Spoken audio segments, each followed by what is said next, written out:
They have found the bodies of two southern Kentucky women. Now search crews in Georgia are scouring a lake looking for their husbands. Any mother wants to know where her child is. Another day, another search. We have a plea for help from the family members of two people who disappeared 2 weeks ago. 3 weeks ago, Ricky Borders passed away, and now a group of his friends are gathered in Richmond playing softball to honor his memory.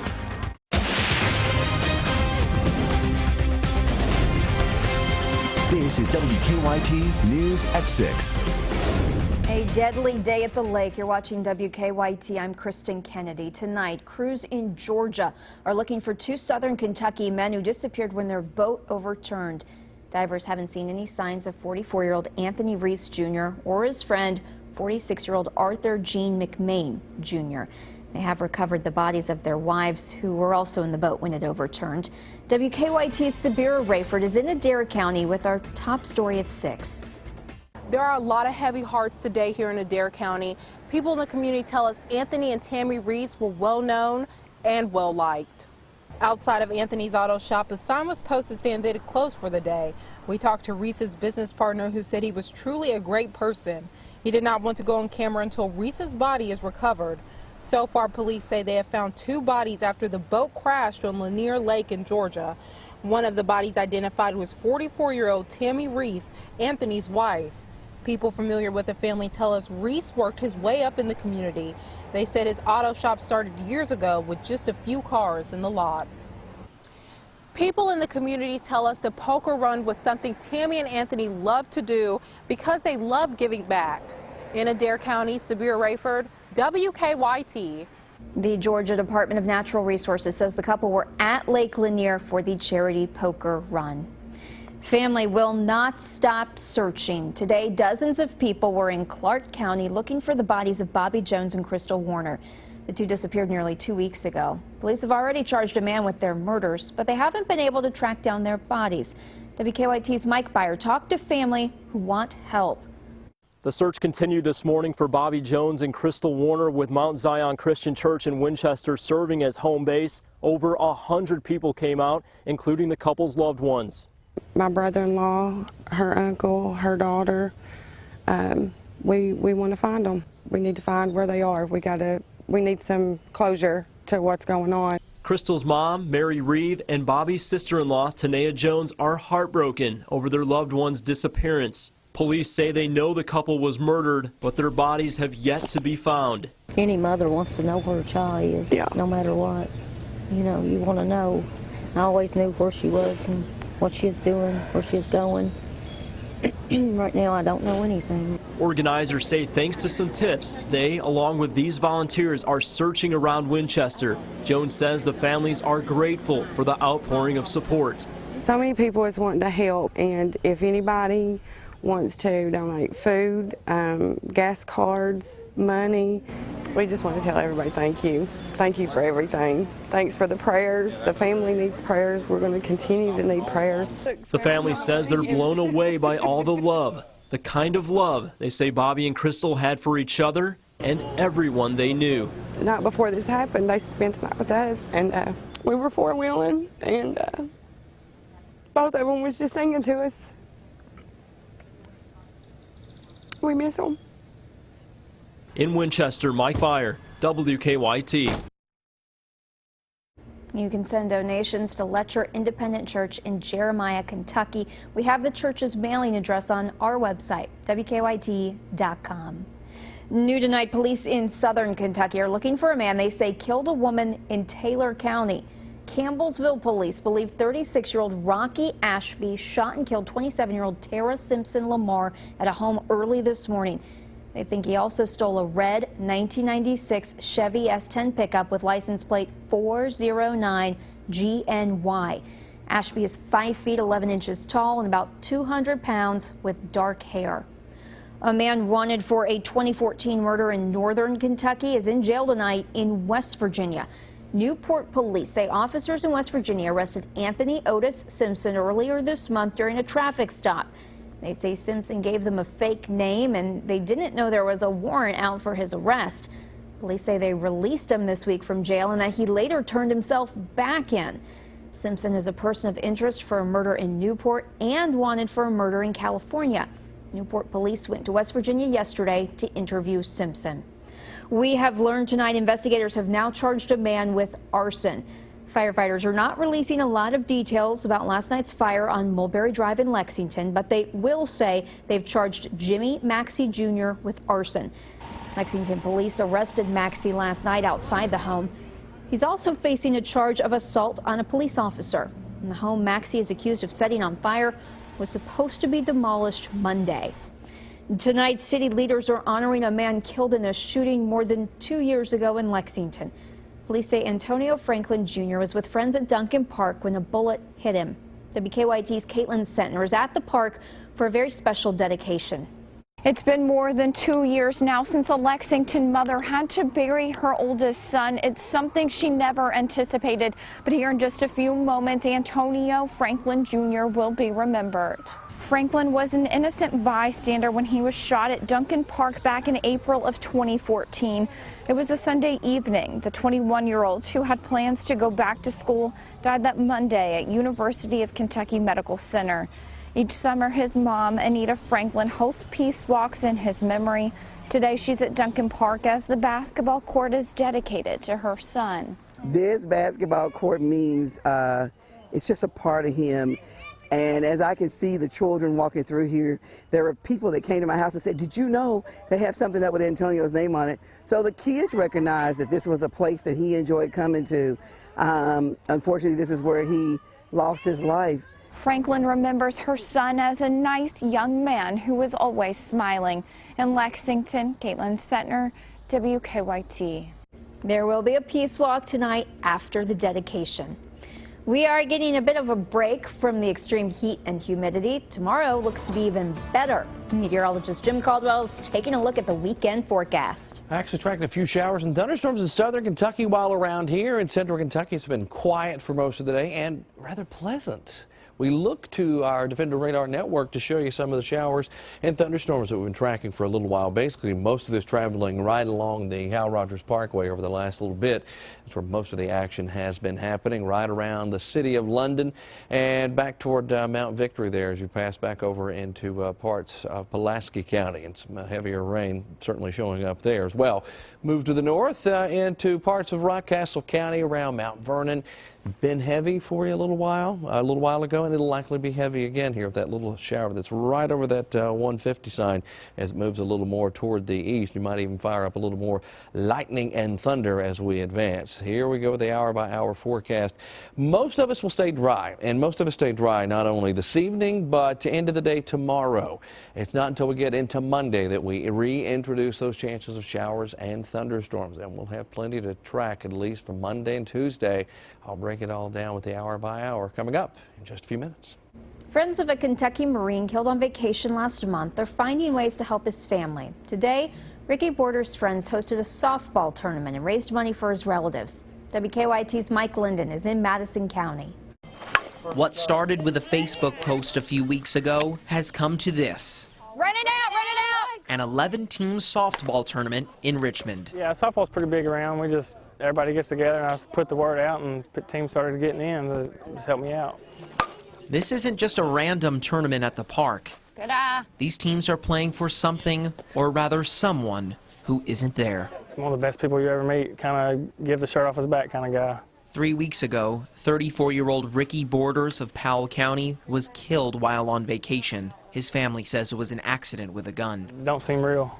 I mean, it doesn't seem real at all.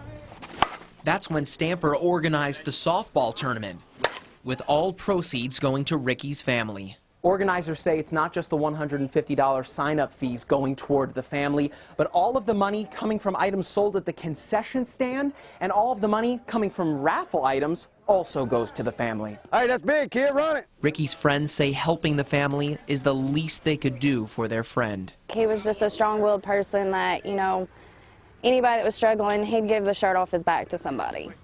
Even though Ricky is gone, his friends say they'll never forget him. Everything we do, you know, makes you think of him, so it's hard. In Richmond, Mike Linden, WKYT. They plan to make the tournament an annual event. All proceeds go to the Borders family. Still to come on WKYT, classic car lovers keep watching. We'll take you out to Keeneland for the annual Concours d'Elegance. Now, your hour-by-hour forecast with meteorologist Jim Caldwell. Caught a little bit of relief out there in many locations with temperatures only in the mid-80s. We've been dwelling right around the upper 80s and low 90s many locations as well. Today, to our south, they're really catching a break, but the problem is they paid a price for it to be in the 70s like they are in London at 71 degrees. Had a decent little shower and thunderstorm pass through. Here in Lexington, rain-free. We're at 86, though. 84 down the road into Richmond. Let's track some of these showers and some of those thunderstorms because we have had a little lightning with it. And one strike here across parts of Laurel County within the past 15 minutes just to the north and east of London, but certainly some heavy rain around London and all the way back down along the Hal Rogers Parkway as well, at least the initial starting point of it there out toward Mount Victory, dealing with some of that rain as well, right over top of them.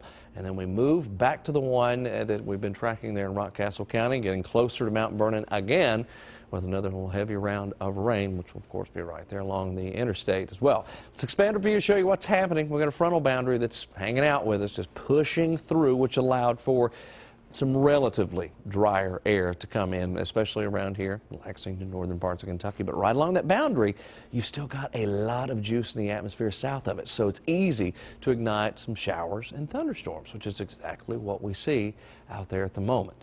Now, let's play this out with the hour-by-hour forecast. Later on tonight, it's out of here, the rain's out of here. But what will happen, though, is we get into your Sunday, here comes that warm front back through, and that will allow for more moisture to come hang out with us, which means it sets us up a little bit better for rain chances going into your Monday with rounds of showers and thunderstorms coming in later on in the day.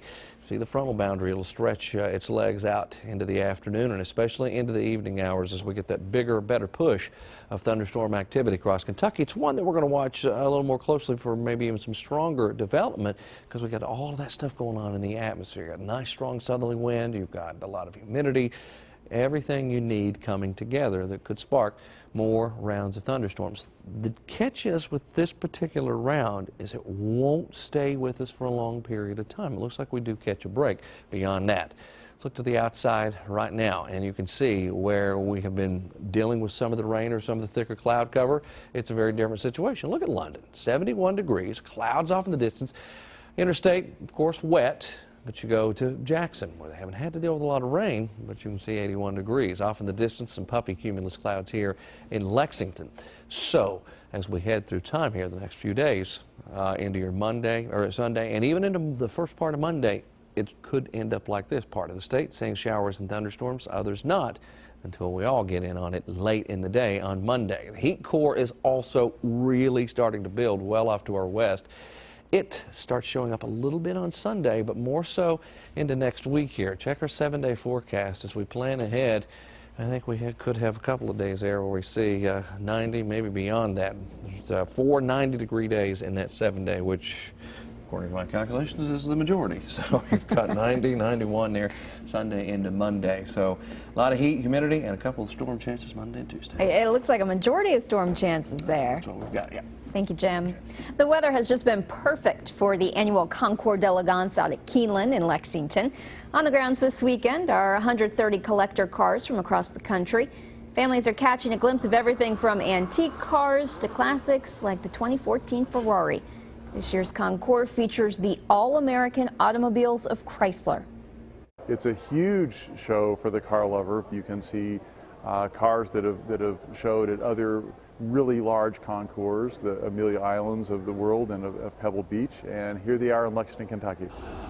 The event has raised more than $500,000 for the Kentucky Children's Hospital. Lee K is in next with sports. Let's start the countdown to college football. Yeah, why not? We are 49 days away from kickoff. I'll let you know the significance of that number. And Mark Stoops talked about changing a culture this past week at the SEC Media Days. That's next in sports.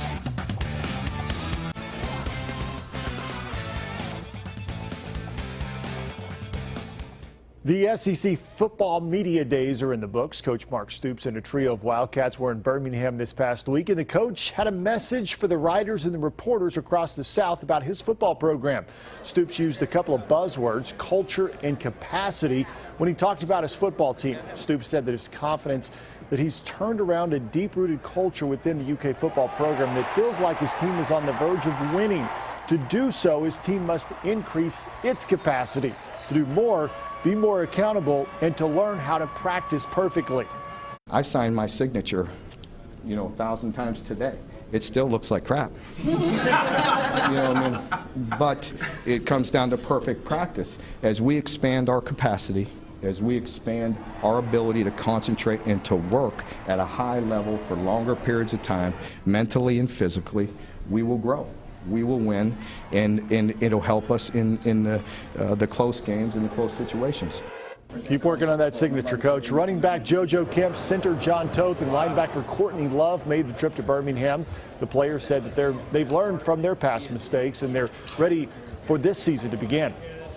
Last year and the year before that, we had, little mistakes that was hindering us from winning those close games. So we had to take upon ourselves and, myself, be a more vocal leader. Like, those little things will help us, getting over that hump. I want to hit somebody else, honestly. I want to hit somebody else. I don't want to just keep hitting my teammates and things like that. I want to help out. I want to, if I never played a snap at Kentucky, I want to be a guy that's on the field and be able to, give it all I have and really show this state, why I'm here. Head on over to WKYT.com, where we're counting down the days to UK football. Today, we're 49 days away. That number worn by All-American punter Glenn Pakalak and linebackers Mike Schellenberger and Kevin McClelland. It's also the number of field goals Lona Sieber kicked at UK to become the Wildcats' all-time scoring leader. And we'll never forget that 49-0 pasting UK suffered at LSU back in 2006. Rich Brooks called that game the turning point to the season, and the Cats went on to win the Music City Bowl that year. So go on over to WKYT.com, check out our countdown to the UK season.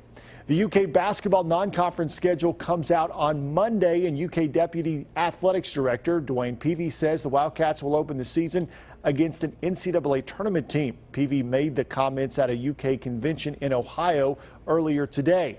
Peavy also said that there will be a 4-game Bluegrass showcase in Rupp Arena before telling UK fans that there will be no increase in ticket prices this upcoming season. Well, the NBA Summer League winds down this weekend in Las Vegas, and last night Andrew Harrison playing his final game of the Summer League for Memphis. He was just 1 of 4 from long distance and 3 of 18 from the field. He has been averaging 14 points and 4 assists per game. In the third here, Andrew goes the length of the floor and lays it in. And then off the long outlet pass, Harrison adds an easy bucket. He had 11 points and 5 assists, but 6 turnovers in his Summer League finale. Now he will turn his attention to making a roster spot after earning a new 3-year contract from the Grizzlies. Former Jenkins guard Whitney Creech recently received a letter from the White House. Creech, who scored more than 5,000 points in her career, which is a Kentucky record, also submitted her jersey to be displayed in the Naismith Basketball Hall of Fame. The letter from Barack Obama congratulated her on her career. The president also said, "I hope you continue to work hard." Creech will play at Western Kentucky next season. Moving day at the 145th British Open at Royal Troon, and with it, high winds and rain move in just in time for round 3. Kentuckian J.B. Holmes had 4 birdies on the front 9.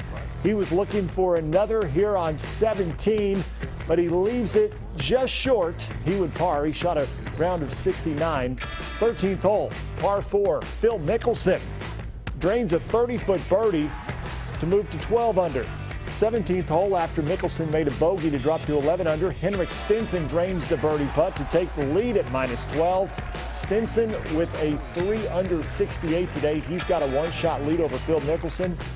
J.B. Holmes, well, he is in 5th, but he's 8 shots off the lead. So good for J.B. going into the final round. He's probably not going to win the tournament, but he's had a great tournament so far. I mean, 8 shots off the lead. He could still do it, right? It's going to take him playing really, really well, and one of those 2 guys at the top of the leaderboard, or both of them, really not doing well. I'm But it can crossing happen. fingers for him, though. We'll be right back with a final look at weather. Tonight's Powerball jackpot is $333 million, and Tuesday night's Mega Millions jackpot is $25 million. Some parts of Kentucky still experiencing a couple storms. Folks across southern and parts of southeastern Kentucky dealing with a few showers, thunderstorms down there, which has cooled them down into the 70s. We're in the mid-80s here in Lexington, but we're all going to make a run at 90 tomorrow, it looks like. And 90 will be a pretty common number that we'll try to reach over that 7-day forecast. Not that we want to, but it's just certainly one that is going to be very easily attainable here with the type of setup that we have going on. Maybe triple digits out to our west in the next few days, so some of that heat will spill over next week, guys. Hope you'll join us right back here at 11 o'clock tonight.